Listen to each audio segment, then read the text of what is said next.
Here's a demonstration video of the little red Fidelity HF42 record player. The mains cable is stored in the compartment on the underneath of the player, and operation is very simple. The two controls here for on-off volume and tone, and you just select the appropriate speed to start the turntable, and the end position stops the turntable. There's also a lift-up centre for X jukebox 45s. If you want to change to the 78 stylus, just flip the stylus over underneath, as I'll show when I demonstrate with the 78.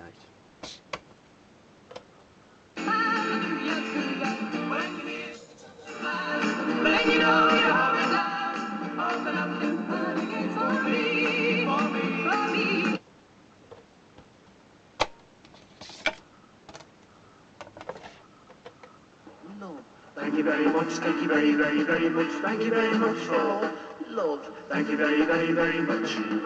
Thank you very much for the...